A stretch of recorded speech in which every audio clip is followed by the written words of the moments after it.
The We Build Hits Show, where we believe new artists are the future.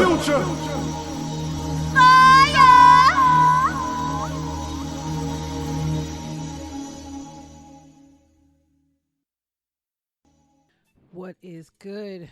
What's poppin', y'all? It is February the 23rd, just after 6 p.m.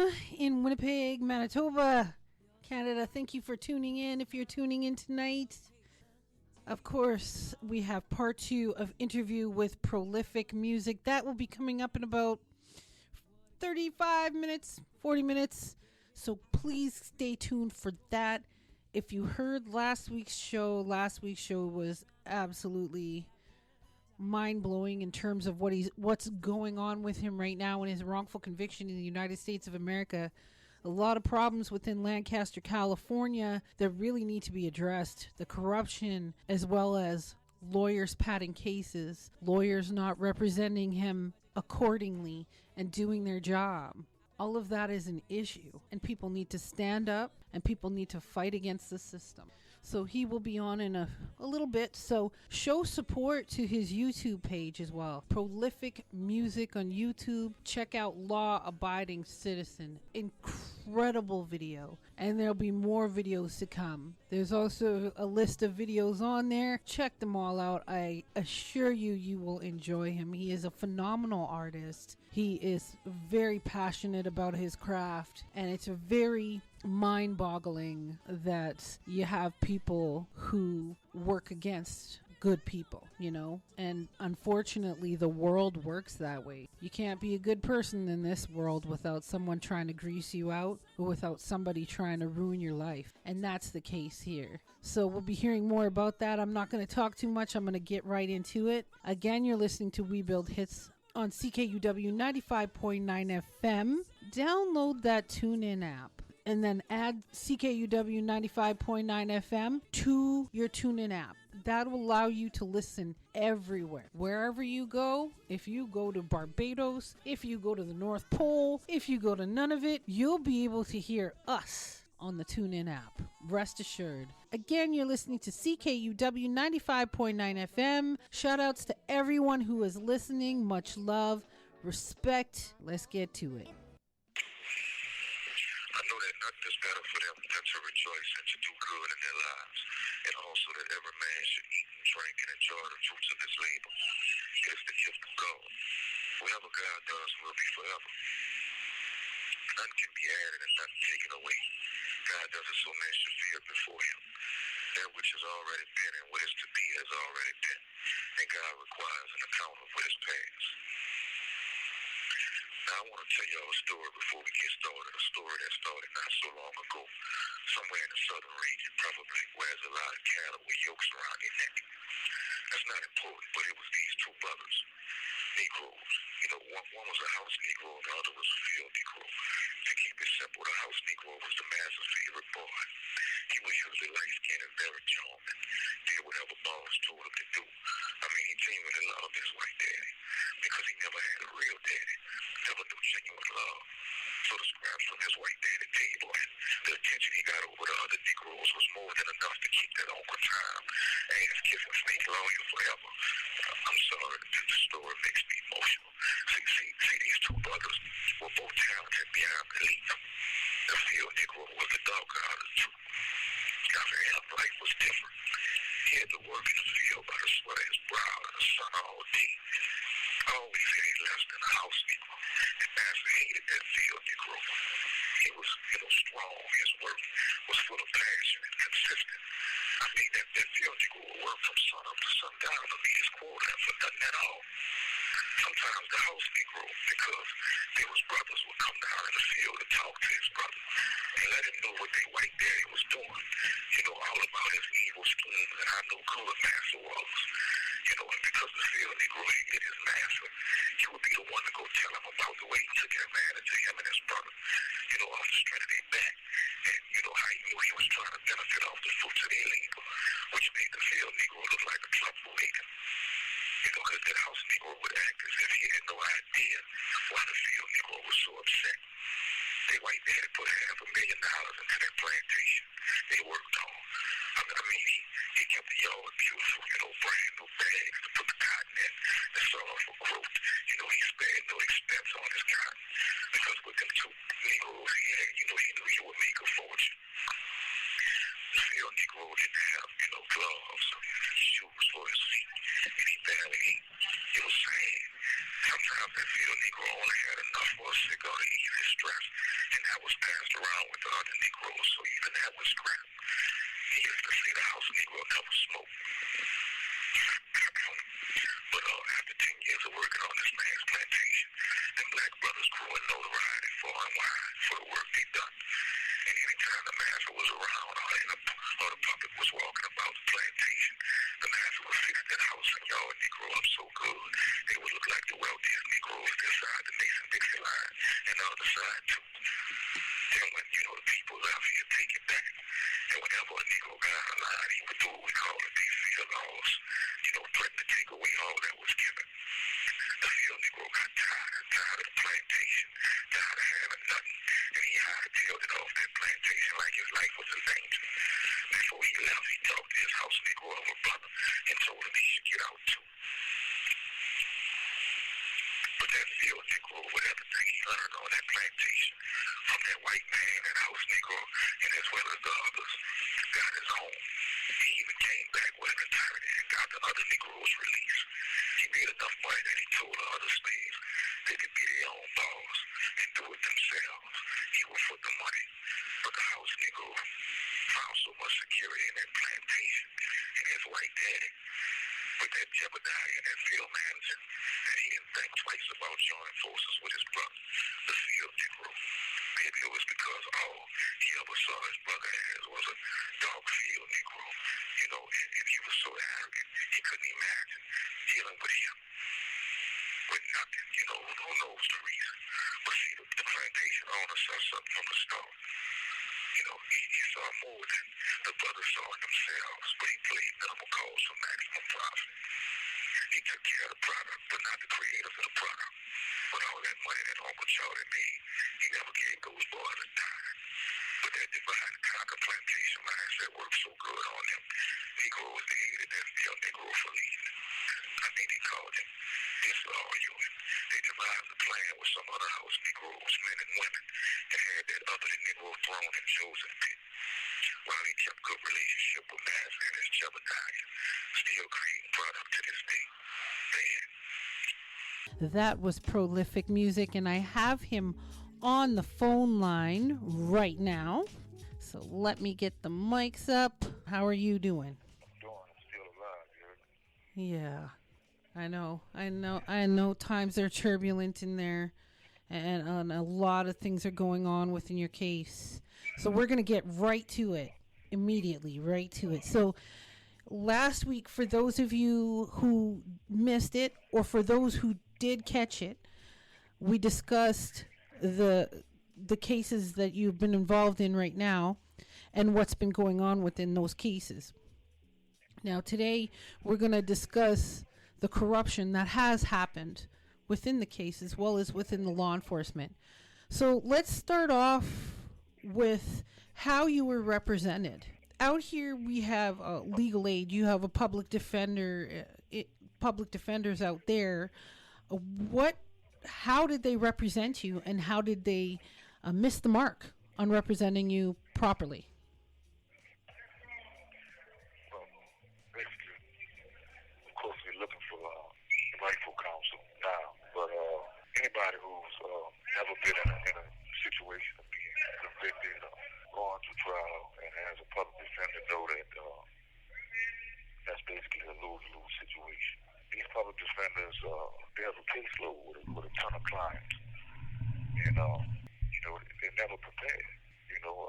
I never even met with my public defender through the whole time. I never got a discovery. I never met with my public defender until I went into the courthouse. We were facing each other behind a glass. Wasn't prepared at all. I mean, she jotted down things as we went through the trial, but it wasn't proper counsel. The public defender basically, walked in, clowned and joked with the DA, It was another attorney that was in there that was a public defender. He made jokes and made fun of my last name, made different ways to say it. And I asked them, I'm facing 17 years. So for that amount of time, you think that's professional business behavior to be in here clowning around? Not at all. It's my whole life at this age. 17 years at this age, I might as well die. Right. They might as well put the hot juice in my own.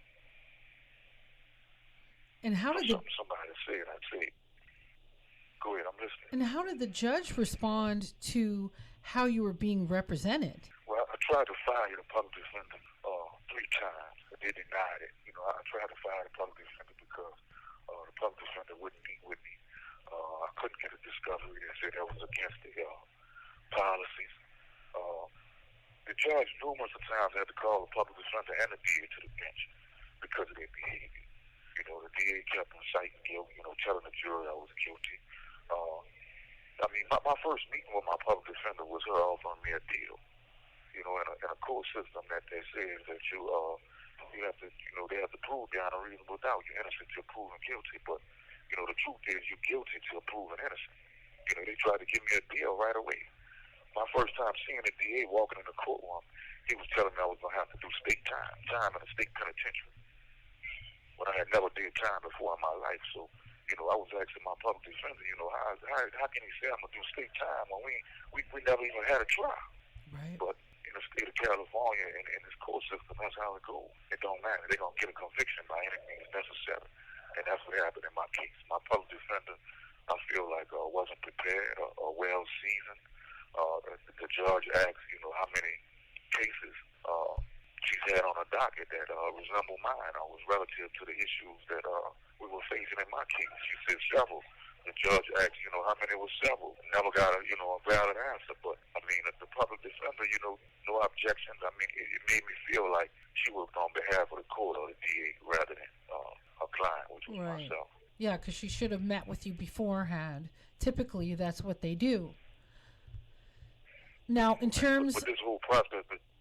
Go ahead. Oh, no, keep going. I I'm sorry. was just about to say, this whole process, I even had a parole board hearing this year. I wasn't invited to that either. Appeal, for the appeal process. I told the judge that I didn't want, the public defender, the lady who was my public defender, to do anything concerning my case anymore. She hurried up and put the appeal in on her own recognizance, went against everything that I said. So now it's a state attorney, a state-appointed attorney working on my appeal that I've never seen before, that I've never even talked to until recently in an altercation over the phone through the whole process of my appeal. This guy came in and he worked the appeal without me, like I'm not even alive, like I don't even exist. And they do this to a lot of people. He even signed paperwork to waive my right to speak on my own behalf. And it's nothing I can do because I'm locked up. Is that not against the law in the United States of America to sign a legal document? The government, the politicians, the judges, the courts in the United States of America do what they want to do. It's the Crowley thing, do as thou wilt. And that's the problem right now. That's why God is bringing so much judgment on these people right now, because they do as thou wilt with their own people, with the children, with the system. With everything that's anything, they do whatever they want to do. The police, the police just finished, killing a rapper in a drive-through, shooting him 22 times. Yeah, that's an assassinate. That is they assassination. Yes, they do as thou will. They contacted the ex who I spoke about in part 1 for the parole board hearing. I wasn't present. They contacted her and they got a letter from her and the DA. She wrote them a letter begging them not to let me out. I could have been free. But this is a person who the courts deem not credible. Again, that's them doing anything they can to keep me incarcerated. I've been to committee meetings and haven't been invited to committee meetings on my behalf, and all the paperwork is different. Some say I've been arrested for using a deadly weapon. Some have information from a case that was dismissed. It's stuff all over the place, and I can't speak on my own behalf. Right. When you go into these committee meetings, these workers and these people in the prisons, all they want to tell you is shut up. All they want to do is argue with you. All they want to do is disrespect you. Right. When you're an inmate, you don't have a voice. Yes. You don't have a voice, or they don't care what you have to say. Wrongful convicted, rightful conviction. You're not even a human being no more. Yeah, I So see none that. of it matters. I see that. So Completely, totally. Now, in your case, in terms of witnesses, in terms of evidence, where did that all go? Because from what I understand, that attorney was given plenty of information in regards to this case. That case should have never even gone to trial. What happened with all of that? Well, basically, my attorney didn't. They said they had an investigator on the case, but I mean, anything government is not. They're not going to do their job fully. And it's sad to see. Those people didn't get evidence. The only witness was on my behalf. I mean, there was no evidence to get, but the people that they talked to, all of them was on my behalf. The only witness that took the stand, besides the person that was making the accusation, was on my behalf.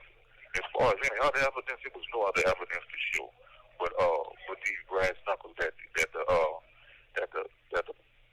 district attorney brought into the courtroom that he put on his own hands, that I spoke about in part one when he said, we don't have CI forensics.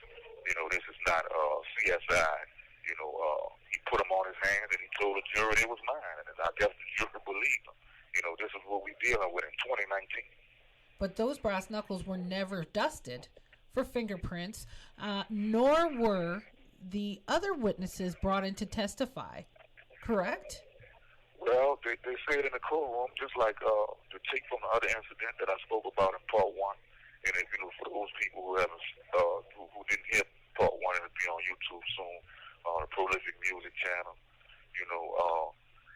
But they said the people moved, they disappeared, they vanished. Their exact words.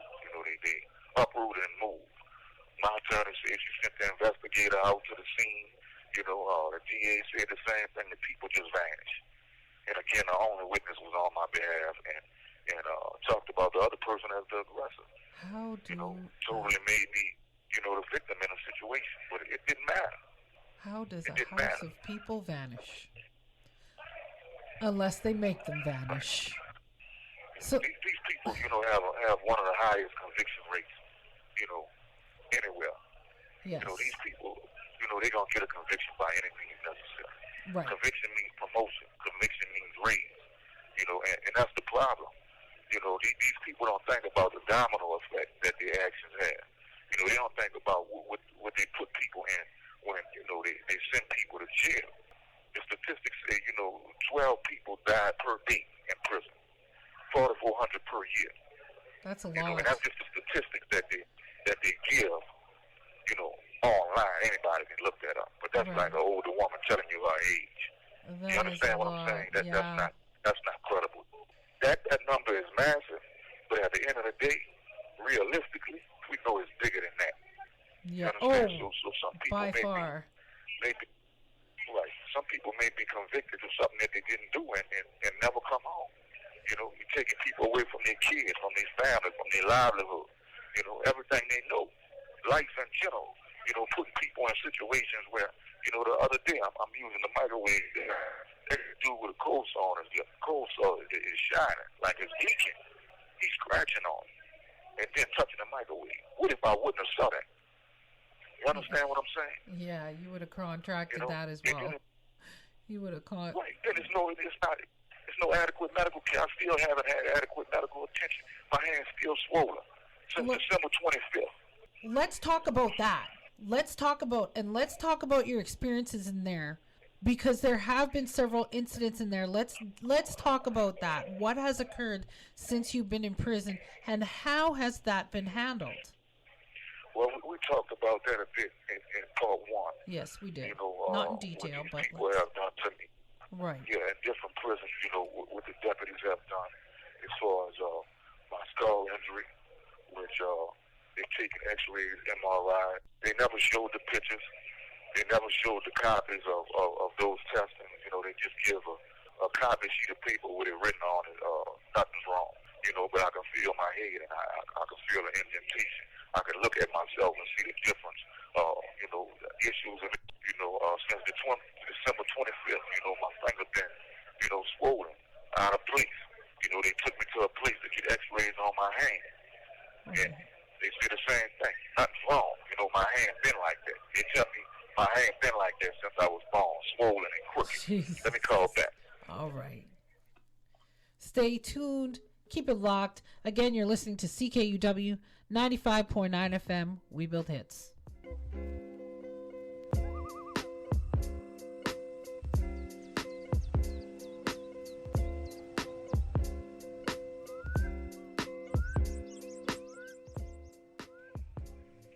All right. Continue. So, this prison, I really felt when I first got here that it was a better environment than the others, which it still is, but in the same token, it's still a prison system. So, none of these prisons, and I'm saying, this one, because in California, it's the only place I've ever heard of. Not that I've been a criminal that's been in and out of the penitentiary, but, this is the only place that they barter people. They send you from one prison to another, so every institution can get money off, for laying on a rack or for transportation or for food or whatever the situation is, they pass people along. So, you change around the waist, change around your ankles, change around your wrist. You're going from place to place wherever they want to send you, whenever they want to send you. Right. I thought this place was a good place. But recently, after this last interview, I had an incident. It's petty stuff, that the guards do. 8 times my laundry didn't come back. And I've had to go and look for my laundry. So this time, I'm upset. So I go to where the laundry is and I try to talk to the guard to figure out what's going on, with my laundry. So the guard tells me, well, you're going to have to come back after child. So I'm like, I understand that, sir, but I don't have any clothes at all to put on. All my clothes gone. Y'all done took all my clothes. So, I don't want to curse, on air, but he says to me, well, don't worry about it. Now you can't come back. You got to fill out paperwork. So that's it. So immediately, after everything I done been through, that was kind of like the straw that broke the camel back. So I exploded on him, immediately. So Kenny, F your clothes, whatever. So I came back at him. He wouldn't come from behind a glass. To show what kind of man he is. He wouldn't come from behind a glass.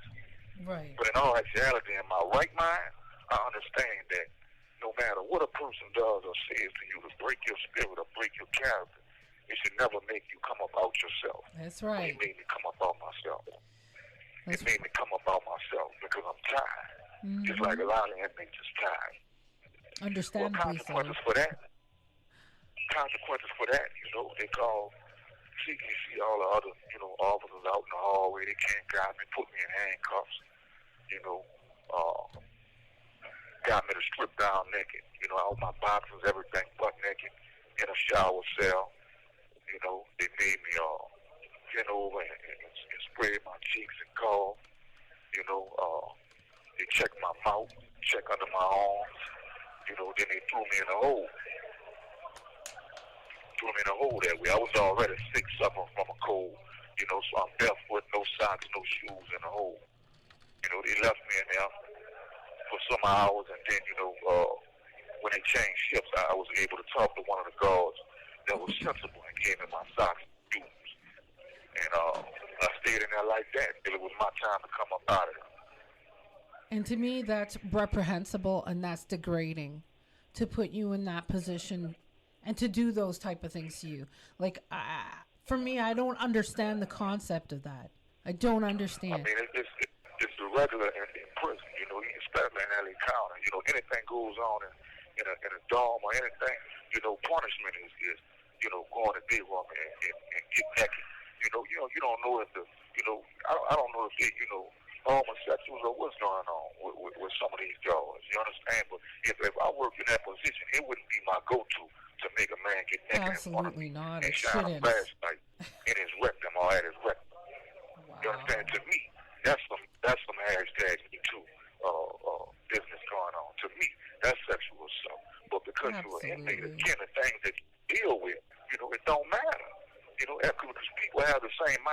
story from TMZ, you're an inmate, you get what you deserve. But then they showing on the news yesterday, they releasing people from wrongful convictions. People celebrate. But why are they celebrating? These people that did over 20 years before they even realized it was a wrongful conviction. Right. 20 years. You gotta think, it took days to convict the person. With me, it took 1 day. Not even a day, like a few minutes. Not a day. But for me to fight and get up out this situation, it's taking years. Yeah. Years with me without seeing my kids. Years with me without being around my family. Years without me earning no money. Then they put you back out with nothing. It's no different than slavery time. When they abolished slavery, they let the slaves go.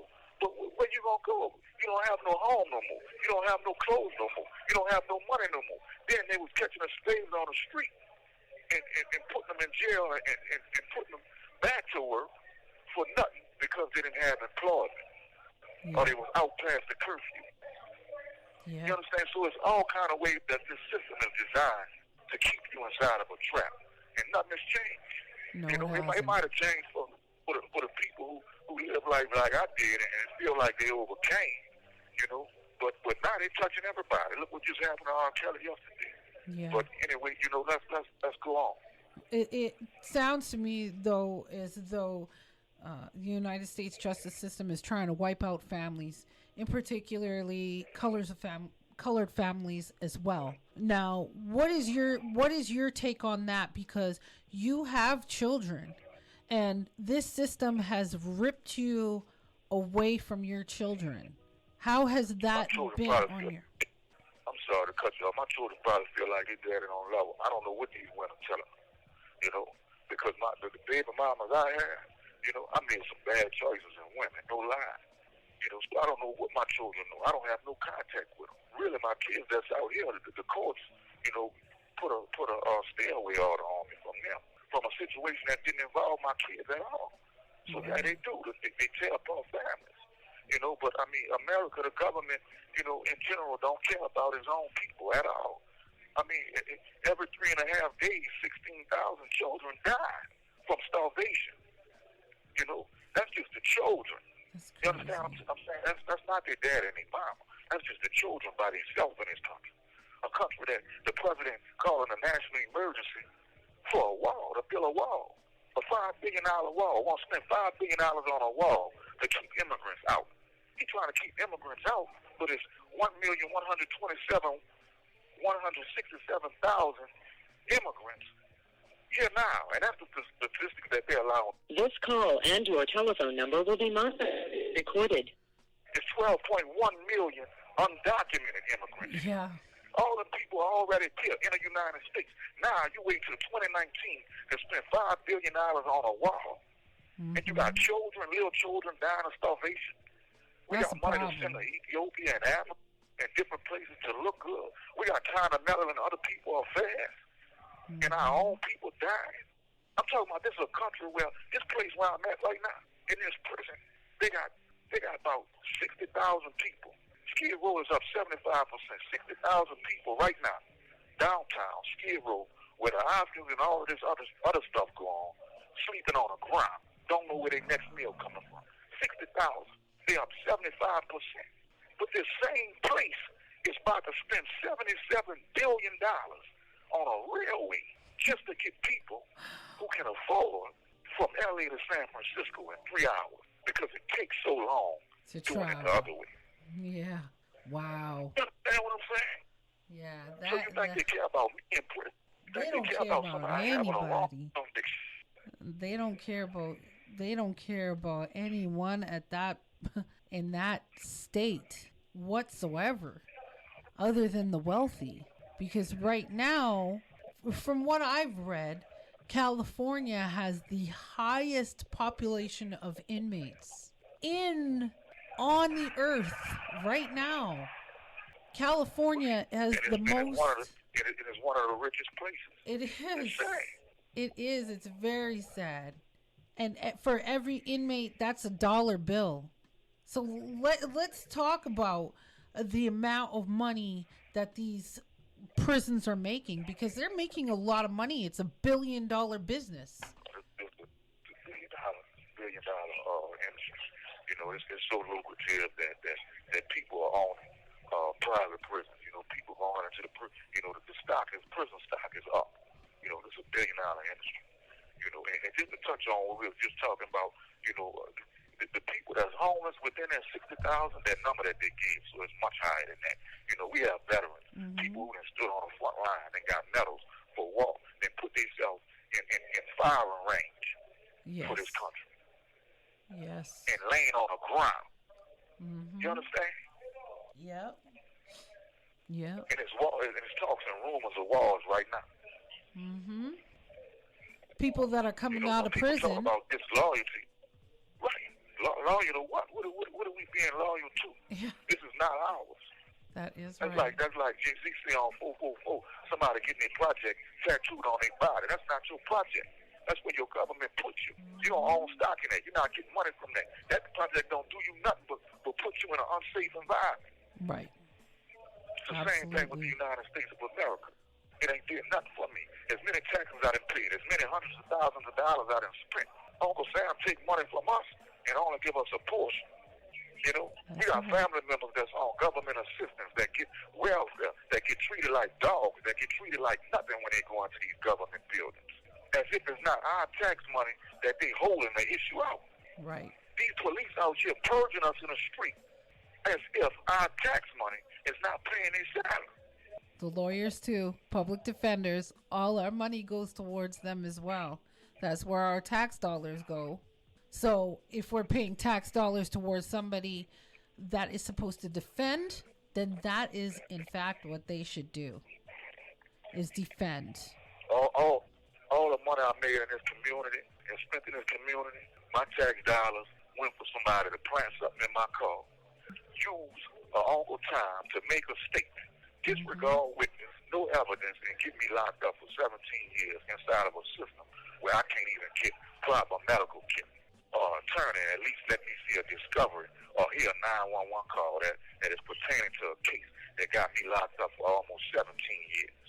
Now, for those of you who don't understand, let me make it very clear. These offenses that he was charged with are not drug related, are not violence related type of offenses whatsoever. So what certain people are accustomed to here and would serve time here is completely different than out there. We're talking 17 years for a misdemeanor type offense that he never committed, that there was never any evidence. I want to make that very clear to each and every listener that is listening right now. No evidence. Misdemeanor offense. Not only no evidence. I just, not to cut you off, I just finished the appeal process. My appeal attorney, is so much of an a-hole. I'm trying to contact him to find out why is he not consulting me through the whole process, as if I don't exist.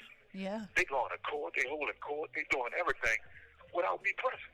Yeah. He waits till the end of the appeal process to send me a letter saying, do I want my case to go up for review, or do I want them to try to get 5 years knocked off my sentence? And the only way he'll do what's best for me is if I send him something in writing. So my question is, now you want to consult me? I couldn't bring forward new evidence. I couldn't speak on my own behalf. He signed off a paper for me to silence me, to say that I agreed to stay silent on his own recognizance against my will.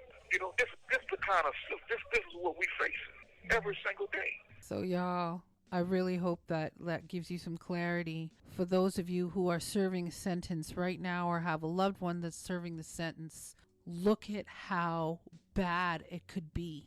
There is no justice in the United States of America. I'm going to tell you that right now. Our system is very corrupt. Our system is disgusting. But in the United States of America, there's a serious, serious problem. And until people stand up against it, nothing will change. All right, you're on. Yeah, it's hard. A lot of people might hear this interview and feel like, I sound like another, angry black man. But, I'm another angry man, another angry citizen, under a democracy that's slowly becoming a dictatorship, through social media and other, devices that they use to censor people and inquire what they want to say. We under, not a fair government, but, piratical opportunists.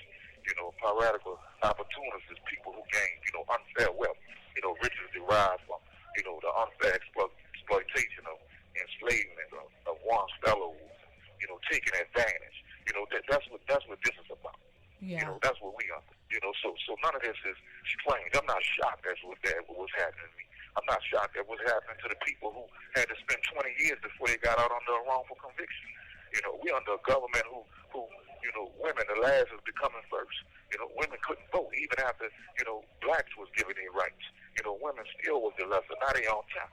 That's part of God's judgment. The man having to fall back. We under a government that's, tied and flagging women with whips. Mothers watch their babies dragged off. Like I said before, over 115 million African blacks was murdered or enslaved during the slave trade. The same thing that British did to China. When China was trusted and helpless, sent millions of pounds of opium over there.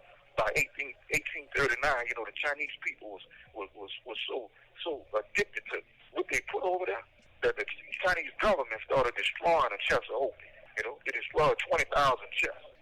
Then war was declared because the Chinese destroyed their opium. They was mad, so they went to war. And when they went to war, they used the Chinese made weapons and gunpowder against them people to run them out their own. This call and your telephone number will be monitored and recorded.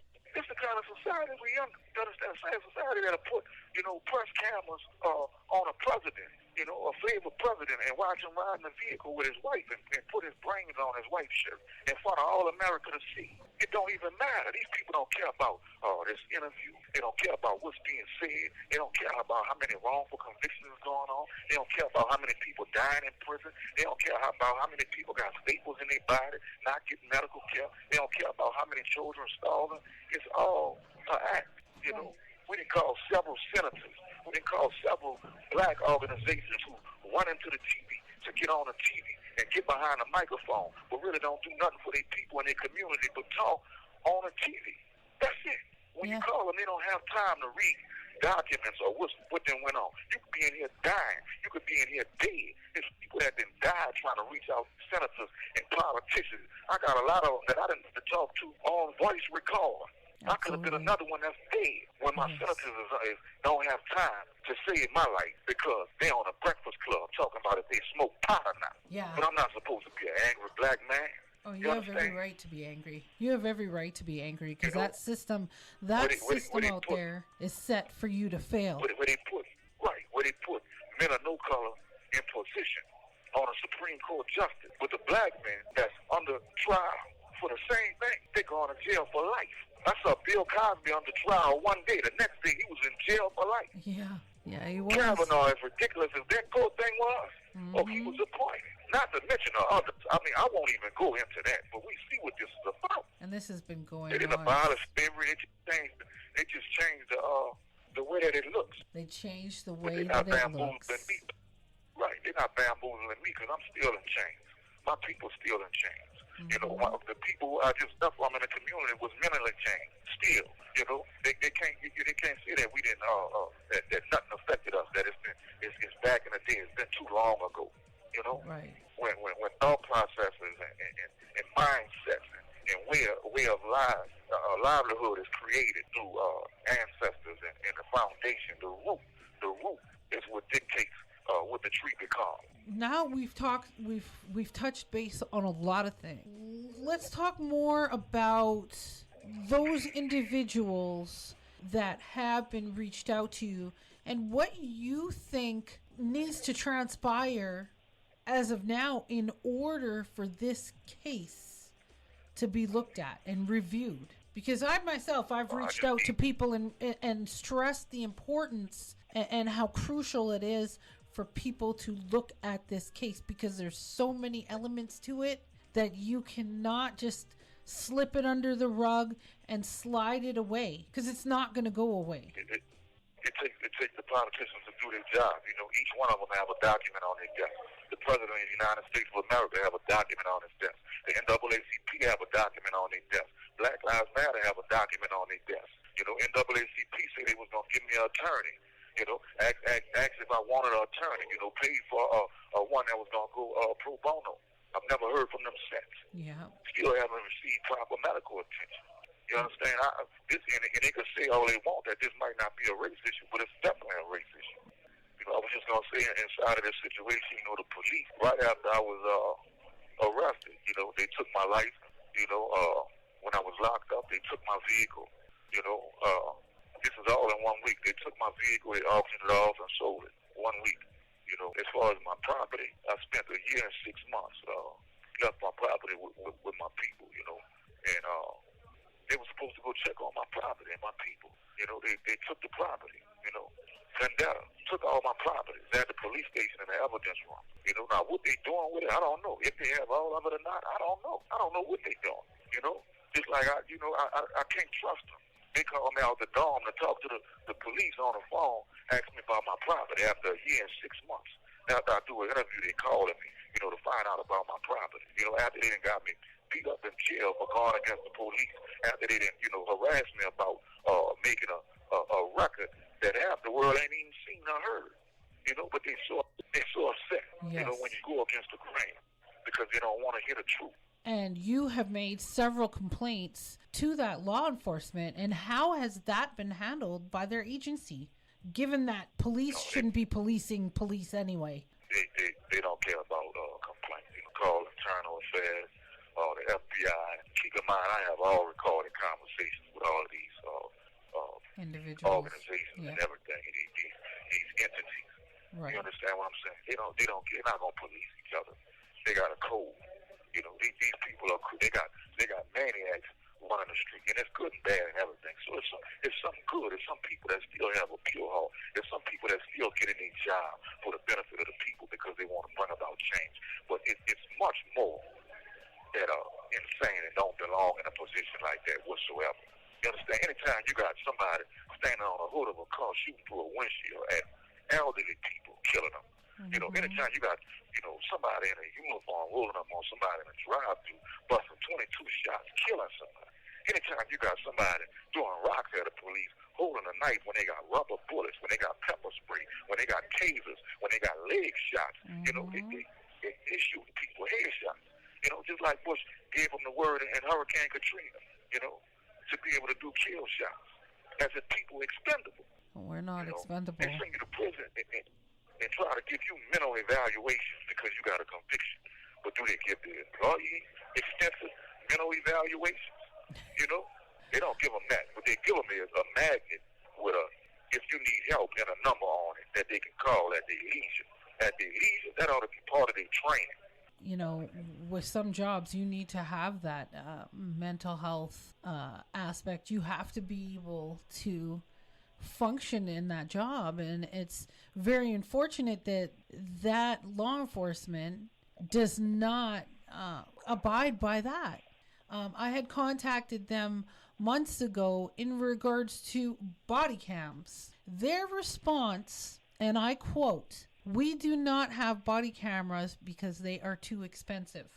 In saying that, it doesn't protect them and it doesn't protect us. But they have each other to protect themselves. We have nothing to protect us as citizens. Now, what is your take on that? We have people that govern us, but there's nobody to govern the Right. government. You know, there's nobody to police the police.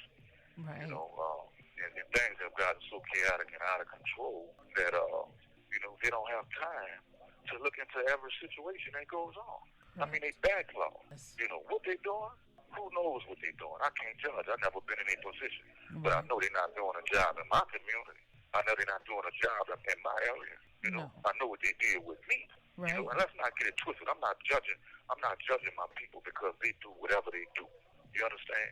And I'm not an activist, but I'm a victim inside of this situation. Mm-hmm. I'm an expert on my situation. I have an understanding on what goes on around me, and what goes on around me is negligent. You know, most definitely people is. don't matter more than money. You know, people's a life value is less than the value of a dollar. Where I'm at in my country. So what steps now are you going to take to exert the possibilities of your freedom? Keep reaching.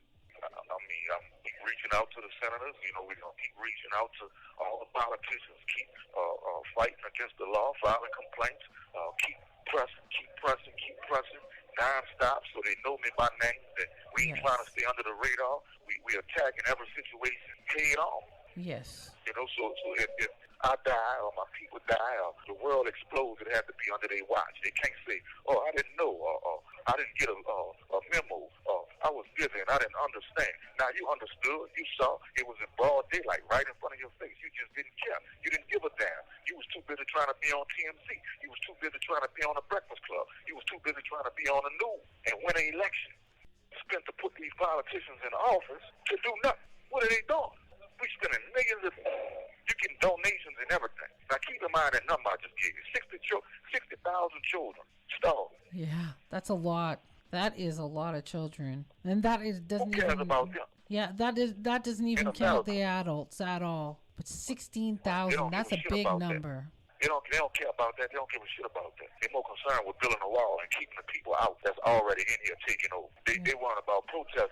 Americans protest about a wall and people separated from their family when they got Americans in America in the prison system separated from their children every single day for years at a time. That's crazy. That's a crazy number, y'all.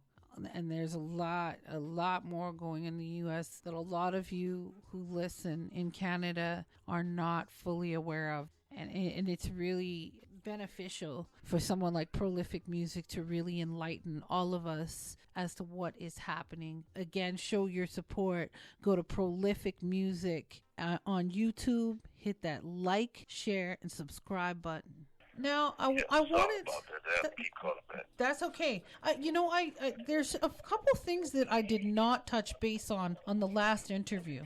From what I know from you, there's been a couple incidents involving women. So let's talk about the double standard that there is with law enforcement. Well, basically one situation I could bring up that comes to mind that happened out here. This case right now, I'm incarcerated because somebody said I said so. I had a witness on my behalf. It didn't matter. They convicted me anyway. I had an incident with my baby mama that was on camera at a gas station. I was driving in a gas station, fast behind her, trying to smash into my vehicle that I was in, and try to pull off, get away from her. All of that's on camera. She reached through the door, she hit me through the door. I opened the door. She interlocked her arm in the door, trying to pull the door off the hinges. I'm trying to get her to stop. Never touched her. My hands in the air on camera. They got this woman diving head first into my vehicle like she planking, kicking the windshield, kicking everything. I'm trying to get her out. They got bystanders around, people, witnesses, everything. Immediately, because I know what kind of system we're dealing with, I go to the police station immediately to make a report on them. I know they got everything on camera. Even letting her, send, gang members there. As if that's here nor there for me. I'm from Nightwall, New Orleans. I don't care about none of that. I don't know nothing about none of that. So, I'm in a police station 8 hours the first day. The police wouldn't come take a report. They told me, did I want to come back? Because she kicked me in my face. My face was, my tip of my nose was bleeding. My face was bleeding. I never touched her, but she kicked me, So I'm in there, they saying, do you want to go to the, hospital or whatever? I'm like, I want to make a report, So police never come. They tell me to come back the next day in the morning. So I come back the next day in the morning, still in the same clothes, 6 o'clock. So it was hours away because they kept me in there all day. I stayed in the police station for another 8 hours. When the police finally did come to make the report, they put me in handcuffs. So I immediately snaps and goes ballistic in the police station and tells them, you know what, call your superior. The superior comes out, tells them to take the handcuffs off. And I'm asking him, why is your officer arresting me, the victim? So he tells me the officer was in training. He didn't know any better. I said, so why would you have somebody that's in training coming out here by himself dealing with a situation? Or they apologize. Or they never went to talk to her. Nothing. They threatened to take, my baby away and CFS, but they never, did nothing about that. Another situation, a woman who wrote the letter to the parole board for me not to come out. My ex-wife, the one who the root of the problem started with her. They take the stairway order off for me and my children. She works in the courthouse where the whole situation went down. I try to go and file a restraining order on her because things haven't changed. Years have just went by. The people at the courthouse, because they are friends and they are co-workers, don't allow me to put in a restraining order. So what they do is they hold what I tried to do, she puts in a restraining order. It keeps mine to the next day. I go on the police station to do the restraining order. It puts me in the seat of the person who is receiving the restraining order. Why did you get the restraining order? Let people know why you got the restraining order in the first place. Why you tried to I got the restraining order because I kept seeing her, drive through the neighborhood where I was. It was my son's birthday. I won't say his name, but one of my sons, So I was bringing him some presents for his birthday, going to see what he wanted, stay where all was living, and brought him the gifts. But I had my woman, parked way down the way, not cause, and this has been years that we have been divorced and parked up. This woman went bad shit. And after that, when I called to see my son again, she sent me a text message saying, if I try to come around my son or see my son or try to, visit with him or talk to him, she just bought a new 40 caliber pistol and she was going to blow my brains out. She would come do it right now. She sent a text message. Immediately called the police. They didn't come out, right away. It took them 4 days to come out to do a report. They came out. They saw the text message of her threatening to kill me, shoot me with the 40 caliber pistol. They called it suspicious content. That was the end of that. I'm arrested with all this time because somebody called the police and said I was going to kill him, when witnesses said that wasn't the case. But I'm in jail for that. And immediately when that call went through, they had 15, 20 officers at the door where I was, with shotguns, assault rifles, handguns, with flashlights on. But I'm sorry, that wasn't for somebody making an accusation, because they said that was for probation violation because of what they found in my car. Now, I wasn't in my car. They just went in there on their own recognizance and started searching. And they say they found brass knuckles in my car. And then 2 court dates later, they came and said I had an add-on criminal threats from a person who made that accusation. A person who had been convicted for fraud and breaking in cars, who became a reverend in prison from a 10-year stint, and still was a gang member today, who told so many different stories on the stand. I didn't know if my prosecutor was Aesop Fables or a regular man. I didn't know who he was. They had to give him a script to read from on the stand for him to remember what he said in the prelim, to remember what he said last week. He ain't know nothing. He didn't remember what he said. And when they asked him, are you reading the transcripts, sir, to remember your prior statements, or are you going off of memory? He said, well, I'm doing a little bit of both. No, he was going off of He was going off the paper. It didn't matter. Right. You give a person a paper, they're going to go off the paper. When you go through a trial and stuff like that, based on what I've read anyways, typically the district attorney or whoever, the public defender or lawyer, is supposed to give him as reference. But it's supposed to be, okay, ask them one question, then take it away. Because once you start doing that, then that negates everything. That negates their testimony. And the judge did not stop that from occurring, and the lawyer did not say, I object?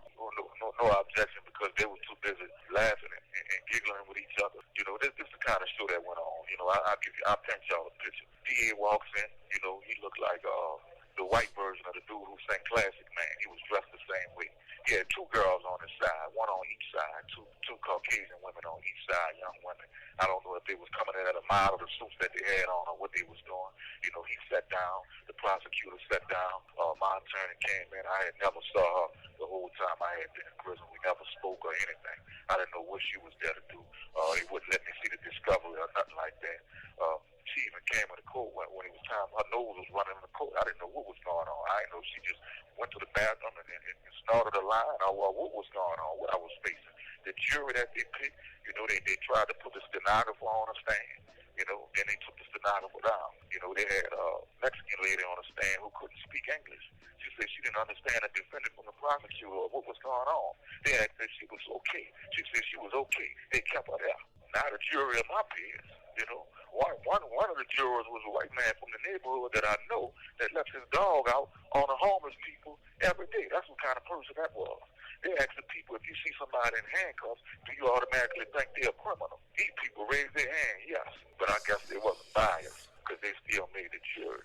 Can't they have wasn't a biased jury. They went back to deliberate. Right. They went to the back and deliberate.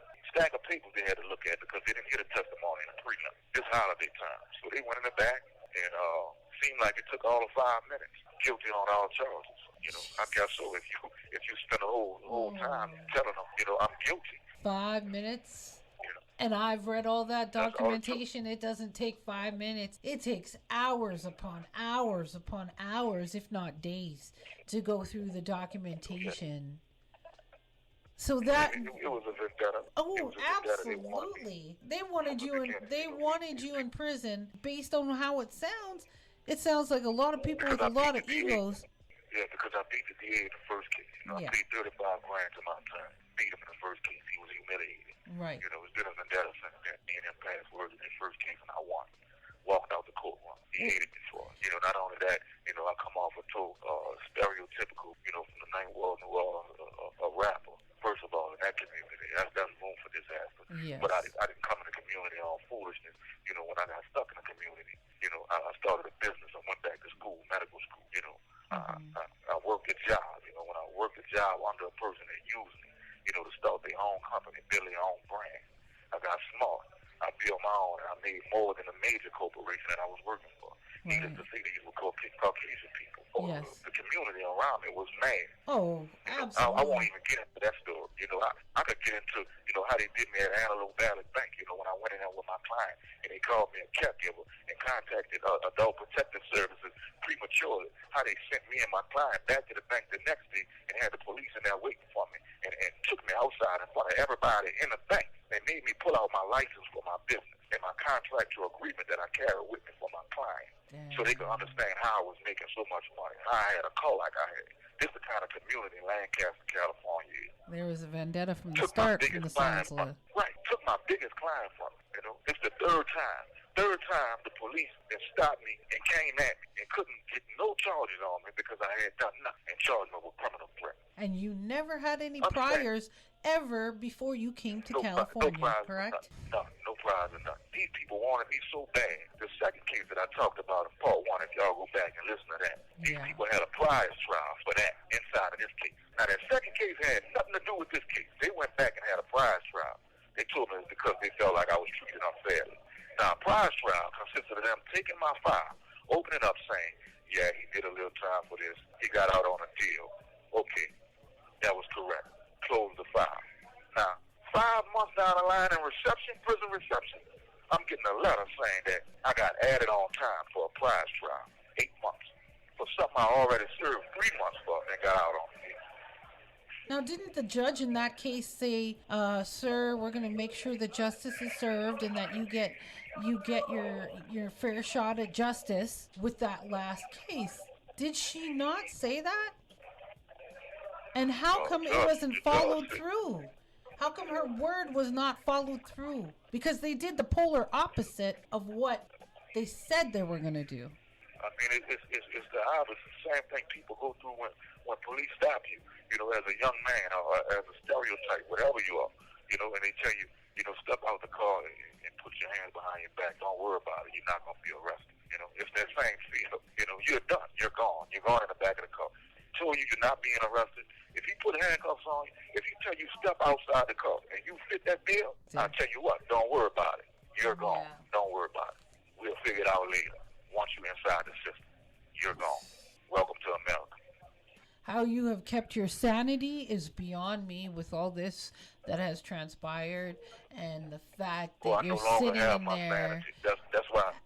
That's why I have records of FBI. That's why I have records of internal affairs. That's why I have records of politicians. That's why I'm talking the way I'm talking, because I don't have my mind no more. Let me call back one more time. All right. So again, you're listening to We Build Hits on CKUW 95.9 FM. I really hope that you've taken in what this interview it consists of.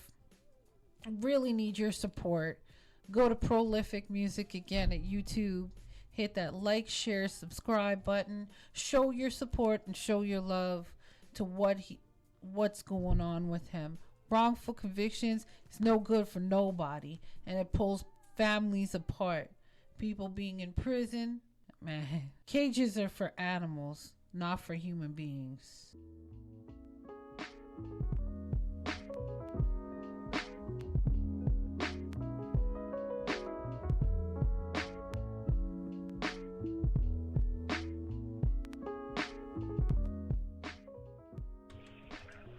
But Alpha, so I just want to tell you, I have my right mind, though. Yeah.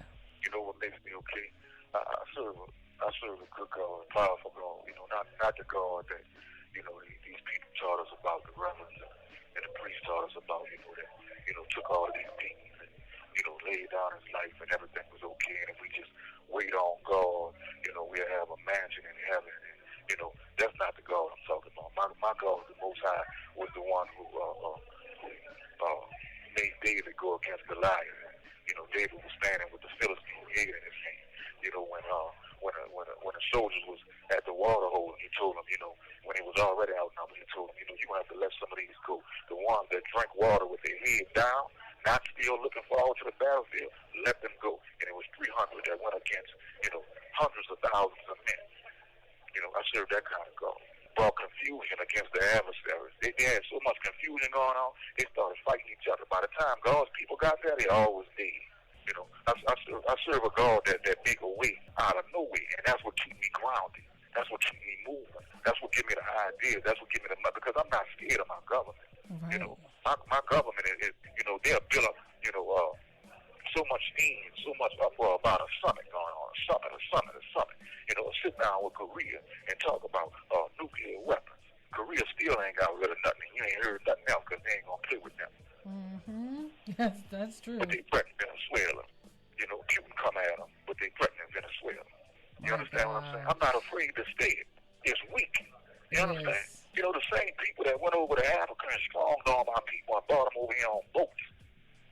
They did. Even the sharks knew it. The sharks used to follow the boats because they knew they was going to get food. They had people dying in chains, so they threw them overboard, feed the fishes.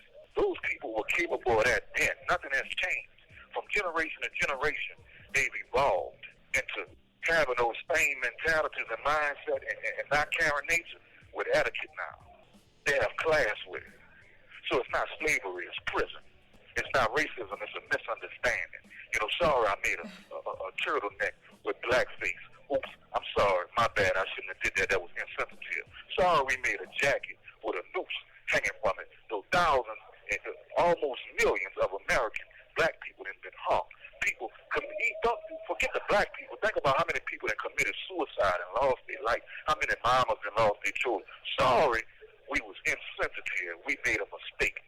Sorry, I put on blackface and posed next to a Klan member. We all did it, I played Diana Ross. I played Michael. Sorry, I apologize.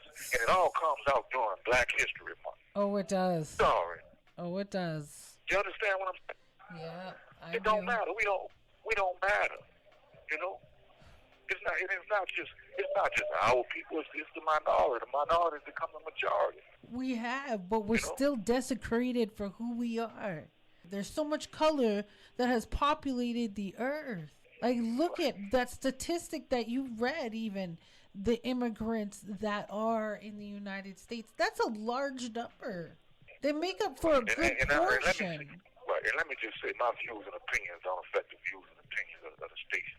They my own. You know what I'm saying?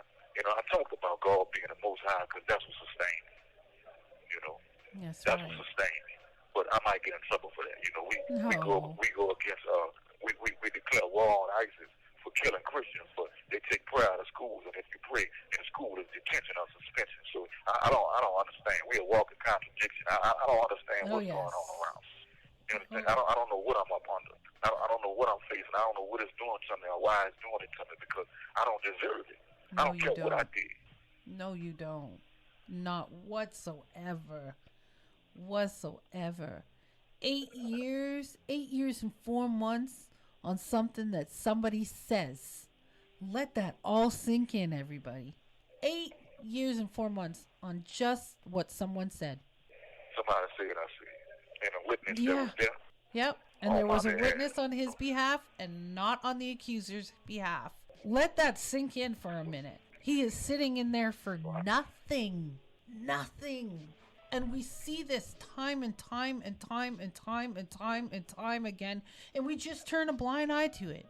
Let's not turn a blind eye to this case. Let's not. And it's not just the sitting part. It's not just the sitting part. It's the open to sickness, open to disease, open to, just like the situation I explained earlier, open to the south, open to, whatever happens, whatever happens in prison, whatever goes on, we are open to it. Yes. We get plates of food, it feeds you like you're a 6-year-old.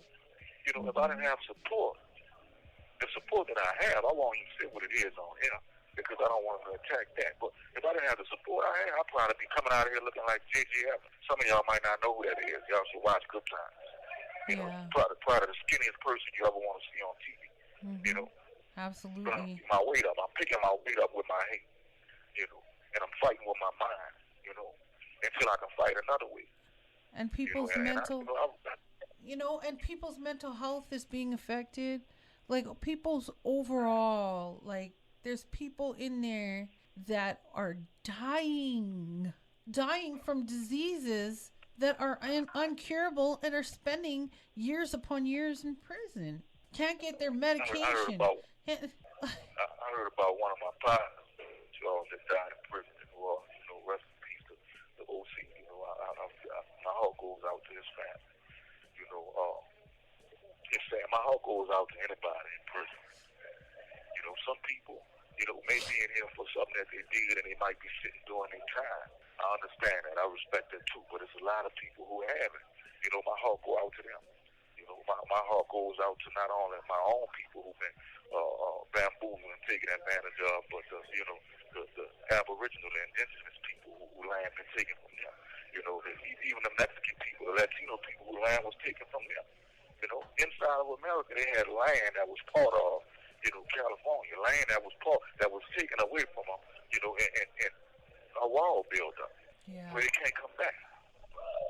You understand? So, my heart goes out to all of them, even the Caucasians that they done gave away because they're not middle class or above average. Those are the ones that's in here with me right now. My heart even goes out to them, because I understand the concept of one's own kind turning on them. I see it every day in the news feed. It's appalling for me to see. I love to see my people successful and making it, but I hate to see them making diss records and making organizations that's going against each other and pretending when it's people dying out here, when it's people starving out here, when it's people hurting out here, when it's children that don't have fault, repeating the same. Then they run stories on the news. They show the police starting football teams in the community for the children, throwing them the football. Hypocritical. It's a good thing, because they're building their strength up. They're building their win up for when they got to run from them later on down the line. Yeah. That's a good thing. I'm glad they're teaching them how to run. You understand? Because they're going to have to run from them later on down the line. That is true. Makes sense. Well, we're winding up to the last 3 minutes. Is there anything last minute that you want to say to our listening audience before I wrap it up for the evening? Again, I send my love out to you, Soul and the station. I appreciate you taking this time with me, the fellowship with me. Absolutely. And love goes out to you. And all my kids, man, all my kids, all goes out to them. Having to live without their father. Especially my oldest son. He didn't have me away from him, for the long, but I love him with all my heart. I give my life for his. I'm sad, and it affects me that he don't know that. Right. But I love all my kids. I wish I could name them all. Even to the youngest. I do anything for them. But again, their father have been taken away from them. I don't have a chance to be in their life. Right. You understand? I'm thanking God that they didn't give me the 17, because guess what? I wouldn't have been coming home, man. I would have died in here. As if a father don't matter. As if my earning potential don't matter. As if it don't affect nothing. As if my life don't matter. As if my black life don't matter. Right. You understand what I'm saying? But you do matter. And your situation matters. They protesting out here not to cut you off at a government official house because they done found two men dead in his apartment. Oh, wow. Drugs and stuff involved like that. Now, let them with a can in my apartment and 2 dead men. 2 times people was pulled out of that bed and it got I'd be so far up under the jail. Oh, we know how that situation would have went. But we know how it's going right now. They're trying to figure it out with him. Because we don't look the same. But, no. Again, I appreciate, CKUW, for allowing me to have a voice, you heard me? Yes. absolutely. For fellowship and wells, they could go to PROLYFIC MUZIQ, put the space in between, YouTube, subscribe to that channel, the videos, the interviews, everything will be there. Google it, whatever, show your support any kind of way, but I'm focused on the issues. The music, I love music, it's a part of my life, but I'm focused on the issues. My tragedy has become my walk now, my mission. Yes. And I believe that God has given me a voice, that He's using me, and I'm allowed to use it. Yes, He has. So judgment is coming, and that's not a threat. I got to say that because they might try to get me an add-on or something. That's not a threat. God is father to the fatherless, and He said, touch my anointed ones, do my prophets no harm. That's so right. Believe, that my father is not happy about this. You understand? Mm-hmm. So, well, I felt like, the state of California, even killed my mama. She couldn't get her medication. I wish y'all would have knew about that. You understand what I'm saying? It's sick. Y'all got free health care out there. My country allow people to die. If they don't have enough money for their medication, sorry for you. You're a dead man or a dead woman. Rest in peace to my mother. Rest in peace to my grandmother. Right. Last time I saw her, I had to pull her out of her bag, on American soil. You understand what I'm saying? So this is life as we know it. I hope I spark the mind that want to bring about change too. I hope I spark the brain of the person that want to be, a part of, unity, part of power and numbers. Yes, to fight this system, to fight what we under. That's about it in a nutshell, you heard me? All right. Well, I thank you so much for doing this interview, and you're always welcome on this show. Up next is Red Box Radio. The DJ's already here, so I got to wrap it up. Again, I thank all of you for tuning in, and I am grateful that you had this opportunity to really use your voice and speak to what's really going on. So I thank you all for listening. Have a good night. Peace, love, and blessings.